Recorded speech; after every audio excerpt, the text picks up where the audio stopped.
আসসালামু আলাইকুম রহমতুল্লাহি বারাকাতুহু। তোমাদের প্রিয় উপন্যাস সঙ্গীন প্রেরণায় শক্তি সুরায়া রাফা পর্ব 9। আগের এপিসোডে আমরা দেখতে পেয়েছিলাম প্রত্যয় অনুকে গরম কফির হাত থেকে বাঁচিয়েছিল। এরপর আমরা 9 নম্বর পর্ব শুরু করব। রিমঝিম বৃষ্টি আর বাজ পড়ার ভয়ানক শব্দ কানে আসতেই ঘুম ছুটে গেল কৃত্তিকের। হাত দিয়ে নিজের চুলগুলো ব্যাকওয়াশ করতে করতে উঠে বসল। ঘড়িতে তখন বিকেল 4টা। তখন অরুকে বাইরে রেখে এসে কাউচেতে শুয়েই কখন যে ঘুমিয়ে গিয়েছিল টের পায়নিও। অরু কথাটা মাথায় আসতে নিজের চুল নিজেই খামচে ধরল কৃত্তিক। ও নো, মাথা থেকেই বেরিয়ে গিয়েছিল মেয়েটা। ঠিক আছে তো? এক মুহূর্ত অপেক্ষা না করে ছুটে গিয়ে দরজা খুলে দিল কৃত্তিক। দরজার সামনেই দু হাঁটুতে মুখ গুঁজে বসে আছে অরু। চেতনা আছে কি নেই বোঝাই যাচ্ছে না। বিদ্যুৎ গতিতে থরথর করে কাঁপছে ওর ছোট্ট শরীরটা। সেই সাথে জোয়ার তালে নিঃশ্বাস ফেলছে। দেখে মনে হচ্ছে শ্বাসকষ্ট হচ্ছে। মাত্রাতিরিক্ত ঠান্ডায় ফ্যাকাশে নীলবর্ণ ধারণ করেছে পুরো শরীর। অরুর এই অবস্থা দেখে আড়ালে দীর্ঘশ্বাস ত্যাগ করল কৃত্তিক। তারপর আলগোছে বাচ্চাদের মতো করেই নেতিয়ে পড়া অরুকে দু হাতে তুলে নিল নিজের কোলে। ওর শরীর স্পর্শ করতেই চমকে ওঠে কৃত্তিক। বরফের মতোই ঠান্ডা হয়ে আছে শরীর। আর একটু দেরি করে দরজা খুললে কি হতো কে জানে। শুধুমাত্র প্রাপ্তবয়স্ক ও মুক্তমনাদের জন্য গল্পের হিরো কোনো মিস্টার পারফেক্ট নয়, সে রেড ফ্ল্যাগ। একটানা 7 দিন তীব্র জ্বরের দাপহার আর সর্দি কাশির মতো বিদঘুটে অসুস্থতায় ভুগে তবেই সেদিন সারা বেলা বাইরে থাকার পাট চোকালো অরু। এখন জ্বর নেই মোটেই। গত কয়েকদিনের থেকে আজ শরীরটাও বেশ হালকা লাগছে। তবে খুসখুসে কাশিটা যেন পিছুই ছাড়ছে না। দিনের বেলা যেমন তেমন রয়ে সয়ে হয়, কিন্তু রাত হলে যেন কাশির 14 গোষ্ঠী এসে ওর ঘুম হারাম করে দেয়। সাধে কি আর অরু এটাকে বিদঘুটে রোগ বলে? আজ মনে হচ্ছে এক ফালি রোদ উঠেছে পূর্বাকাশে। অরু উঠে গিয়ে জানলার পর্দা সমেত কাঁচ সরিয়ে দেয়। সঙ্গে সঙ্গে বরফ শীতল ঠান্ডা হাওয়া নাক চিরে ভেতরে প্রবেশ করল ওর। রোদের তাপ যতটা মনে হচ্ছিল ততটাও গাঢ় না। মুখ ভার করে আবারও জানলার কাঁচ টেনে দিল অরু। মনে মনে ভাবল, এই ঠান্ডা বাতাস লেগে যদি আবারও জ্বরটা ফিরে আসে তাহলে আপা নির্ঘাত মেরে আদুর দম বানিয়ে দেবে। তবে পর্দাটা আর টানল না। রুমের কোণ থেকে একটা বার স্টুল টেনে নিয়ে গালে হাত দিয়ে বসে পড়ল জানলার মুখোমুখি। প্রকৃতির আবহমান উত্থান পতন দেখতে দেখতে যখন ভাবলেশহীন হয়ে পড়ে অষ্টাদশীর উদাসীন মন, তখনই রুমের বাইরে হাতের আঙুল দিয়ে দরজায় টকটক আওয়াজ তুলে কড়া নাড়ে অষ্টাদশীর মনে গ্রিক গড খ্যাতি প্রাপ্ত সুদর্শন যুবক। অরু পেছনে ঘুরল। তৎক্ষণাৎ দেখল পুরো ফর্মাল ড্রেস আপে সব পকেটে হাত গুজে দাঁড়িয়ে আছে কৃত্তিক। চুলগুলো আজ এলোমেলো নয়, বরং হেয়ার জেল দিয়ে পরিপাটি করা। সবেত শার্টের উপর নেভি ব্লু কোটি আর গ্রে রঙের রিস্ট ওয়াচে তাকে অসম্ভব মানিয়েছে। অবশ্য এটা নতুন কিছু নয়। প্রথম দুদিনই বাড়িতে সারাক্ষণ গেম খেলে কাটালেও গত 1 সপ্তাহ ধরেই প্রতিদিন রেডি হয়ে কোথাও যায় কৃত্তিক। অরু জানে না কৃত্তিক কোথায় যায়, আর জানতেও চায় না। কারণ অরুর চোখে কৃত্তিক একজন নির্দয় মানব। কতটা অমানুষ হলে একজনকে এমন উপকূল আবহাওয়া ঘর থেকে বের করে দিয়ে ঘুমিয়ে যেতে পারে মানুষ, ভেবে পায় না অরু। আর না কৃত্তিকের কাছে এর কোনো জবাব আছে।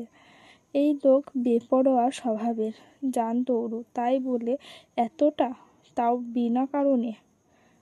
এখনও সব কথা ভাবে মাথা জ্বলন্ত লাভার টকবক করে ওঠে অরুণ। দ্বিতীয়বারের মতো কীর্তিকের দরজায় টোকা দেওয়ায় আওয়াজ পেয়ে সম্মোহন ফিরে পেল অরু। তবে কোনো কথা না বলে শুধু জিজ্ঞাসু দৃষ্টি নিক্ষেপ করল কীর্তিকের দিকে। জবাবে নিজ পকেটে হাত গুজে রেখে একটানা কয়েক মিনিট নিষ্প্রভ তাকিয়ে রইল কীর্তিকও। কীর্তিকের চোখ নিষ্প্রাণ, তবে তাকালে মনে হয় কথাদের রাজ্য। এ চোখে বেশিক্ষণ তাকিয়ে থাকা যায় না। অরুও পারল না, চোখ নামিয়ে সংশয় বোধ করল। তারপর বাধ্য হয়ে জিজ্ঞাসা করেই ফেলল, কিছু বলবেন? না। সশব্দে কথাটা বলে দ্রুত স্থান ত্যাগ করে চলে গেল কীর্তিক। অজ্ঞাত অরু কিছু না বুঝে সেদিকে তাকিয়ে বিড়বিড়িয়ে বলল, এই লোকটা এমন কেন? ভারী অদ্ভুত। অবসেশন মানে ঘোর। হ্যাঁ ওটাই, তুই আমার প্রতি অবসেশন। অর্ণব আর কিছু নয়। অযথা নিজের মূল্যবান সময় নষ্ট করিস না। আমার জীবনটা পদ্মপাতার জলের মতোই, আজ আছি কাল নেই। দেখা গেল নিজ বাবার হাতেই। বাক্যটুকু আর শেষ করতে পারল না এলিসা। তার আগেই ফোনের ওপাশ থেকে কড়া গলায় শাসিয়ে উঠল অর্ণব, চুপ করবি এলিসা?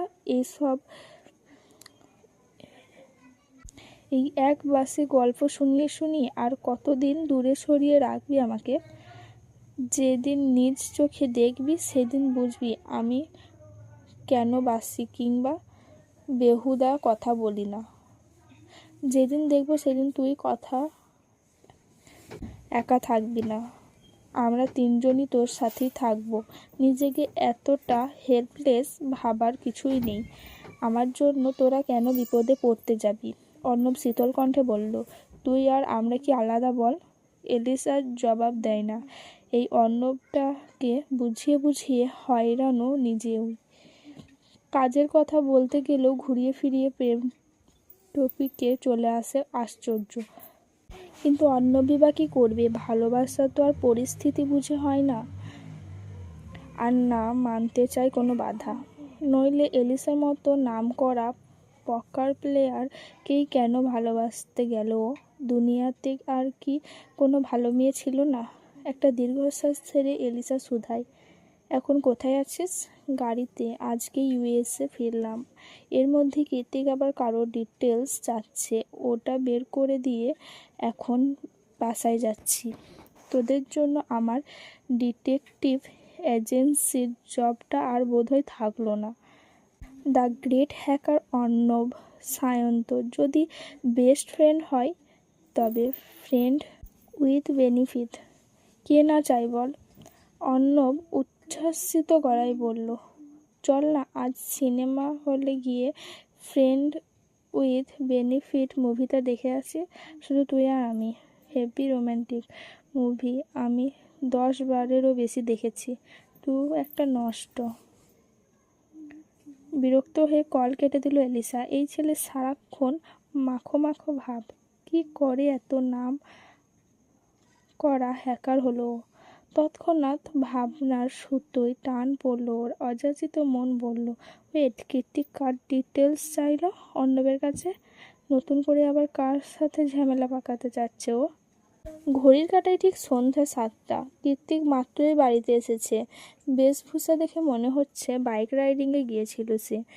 পাসওয়ার্ড দিয়ে দরজা খুলে হলরুমের মধ্যখানে পা রাখতে দু পা নিজ গতিতে থমকে গেল ওর। ভেতরে ক্রমান্বয়ে ছড়িয়ে পড়ল অজানা লাবডুবু, যেখানে কিছুক্ষণ একইভাবে দাঁড়িয়ে থেকে ধীর পায়ে এগিয়ে এলো সবচেয়ে কর্নারের কাউচের দিকে। ঘাড়টা সামান্য কাত করে মুখে একটা বাঁকা হাসি ঝুলিয়ে রেখে দেখতে লাগলো ঘুমন্ত মেয়েটাকে। এই মেয়েটা ওর চেনা, খুব চেনা। যেখানে মেয়েদের প্রতি তীব্র অনীহা ওর, সেখানে এই হাঁটুর বয়সী মেয়েটার প্রতি অদম্য আসক্তি। অথচ এই অনুভূতিগুলোকে কত বছর ধরে অস্বীকার করে যাচ্ছে ও। খুবই সন্নিকটে একজনের উপস্থিতি স্পষ্ট, অথচ তখনও হলরুমের নরম গদিতে হাত পা ছড়িয়ে ছিটিয়ে ঘুমাচ্ছে অরু। গভীর ঘুমে তলিয়ে থাকায় জামা কাপড়েরও হদিস নেই। প্লাজো টি শার্ট দুটোই জায়গা থেকে সরে গিয়ে শরীরের অর্ধেকাংশ উন্মুক্ত। হলরুমে জ্বালিয়ে রাখা বিস্তর ফকফকে সাদা আলোয় সেসব কিছুই কৃত্তিকের চোখে দৃশ্যমান।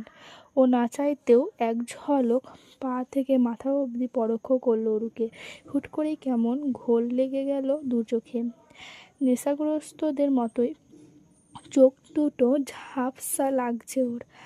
গলাটা শুকিয়ে কাঠ হয়ে আসছে। বারবার জিভ দিয়ে শুকনো অধর ভিজিয়ে যাচ্ছে। চোখের সামনে শুয়ে থাকা অরুর লতানো নারীদেহের ভাঁজগুলো বড্ড আকর্ষণীয় লাগছে কৃত্তিকের চোখে। বয়সের তারতম্য, সম্পর্কের জটিলতা সবকিছু কয়েক মুহূর্তের জন্য ভুলতে বসেছে দ্য গ্রেট পার্সোনালিটি খ্যাত জায়ান্ট কৃত্তিক চৌধুরী।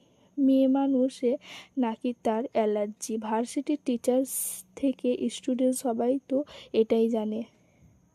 কিন্তু এখন এই মুহূর্তে এমন কেন হচ্ছে? 8 বছর আগে তৈরি হওয়া প্রণয়াসক্তি কেনই বা হুট করে মাথাচাড়া দিয়ে উঠছে? তাহলে কি কৃত্তিক অরুকে নয়, বরং নিজ অনুভূতিকে ঘৃণা করে?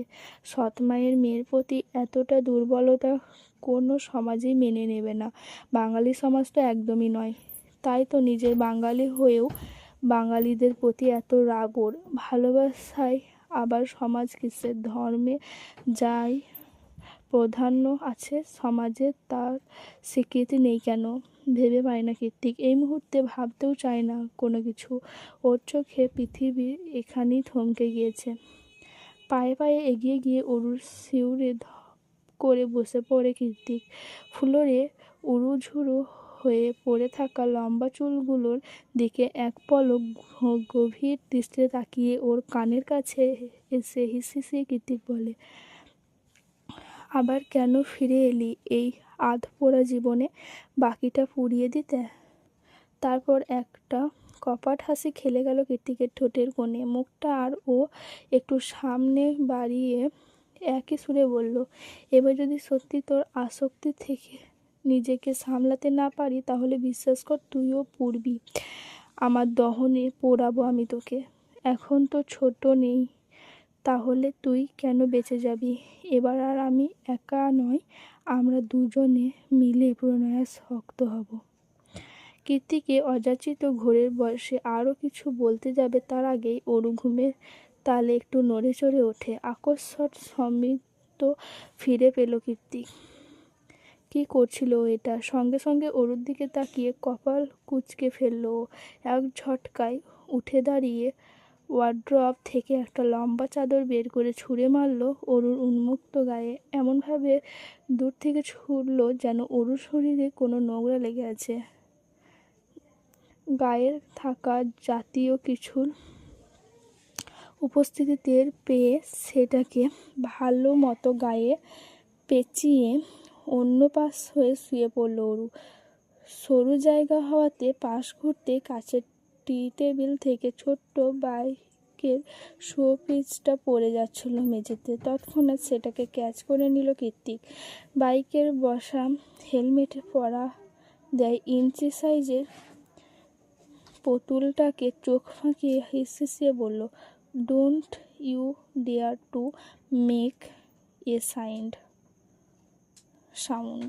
সেই সন্ধ্যায় গত ডুবে যাওয়া নরম সোফাতেই ঘুমিয়ে কাটিয়ে দেয় অরু। যখন ঘুম ভাঙে তখন রাত 9:35। চারিদিকে ঘুটঘুটে অন্ধকারাচ্ছন্ন পরিবেশ। ঘুমের রেশ কাটিয়ে আড়মোড়া ভেঙে উঠে বসতেই সেদিনের মতো বিশাল মনিটরের এক ফালি তীক্ষ্ণ আলো এসে চোখে লাগে অরুর। এই আলোতে কৃত্তিকের উপস্থিতি স্পষ্ট। কানের ওপর কানপট্টির ন্যায় বড় বড় হেডফোন লাগিয়ে নির্দ্বিধায় গেমিং রিমোট কন্ট্রোলটায় হাত নাড়িয়ে যাচ্ছে সে। পরনে বাইকারদের মতো ব্ল্যাক লেদার জ্যাকেট, যার সামনের দিকের চেনটা পুরোপুরি খুলে ঘাট থেকে খানিকটা নামানো, যার দরুন ভেতরে পরিহিত কালো স্যান্ড গেঞ্জিটাও দৃশ্যমান। তার ওপর শরীর চর্চা করে কৃত্রিম উপায়ে বানানো অ্যাবসগুলোকে এইটুকুনি স্কিনি স্যান্ডো গেঞ্জি আড়াল করতে পারছে না মোটেই। অন্ধকারে বসে বসে আর চোখে এসবই দেখছিল অরু। ঠিক তখনই রুমের লাইট জ্বলে সব কিছু আলোকিত হয়ে যায়। আকস্মিক তীক্ষ্ণ আলো চোখে পড়ায় কপাল কুঁচকে চোখ দুটো খিচে বন্ধ করে নিল অরু। হা করে না থেকে মুখের লালা পরিষ্কার কর, সামনের মনিটরে ধ্যান রেখেই বলল কৃত্তিক। চোখ বড় বড় করে কৃত্তিকের মুখের দিকে তাকালো অরু। আগের মতোই ভাবলেশহীন মুখশ্রী। তবে অরু আর ভাবলেশহীন হয়ে বসে থাকতে পারল না। হঠাৎ এরূপ পচানি খেয়ে ভ্যাবাচাকা হয়ে তৎক্ষণাৎ আলগোছে চুল বাঁধতে বাঁধতে দৌড়ে উপরে চলে গেল। তার কয়েক মুহূর্ত পরে আবারও নিচে নেমে আসায় মুখে নিয়ে কৃত্তিকের সামনে এসে দাঁড়ায় অরু। কী সমস্যা? ভুরু কুঁচকে প্রশ্ন ছড়ে কৃত্তিক। অরুর চোখে মুখে অসহায়ত্ব, কণ্ঠে কাঁদো কাঁদো ভাব। কেন মানে কান্না আটকে রেখে ও বলল, আপা এখনো ফেরেনি। প্রতিদিন তো সন্ধ্যায় ফিরে আসে, তো আমি কি করব? ভাবলেশহীন জবাব কৃত্তিকের। আপনার ফোনটা একটু দিন, আপাকে কল করব। ল্যান্ডলাইন দিয়ে কল কর। নাম্বার জানি না তো। ফস করে একটা নিঃশ্বাস ছেড়ে পকেট থেকে ফোন বের করে অরুর হাতে দেয় কৃত্তিক। অরু কল করলো একবার, দুইবার, তিনবার, তাও ধরল না অনু।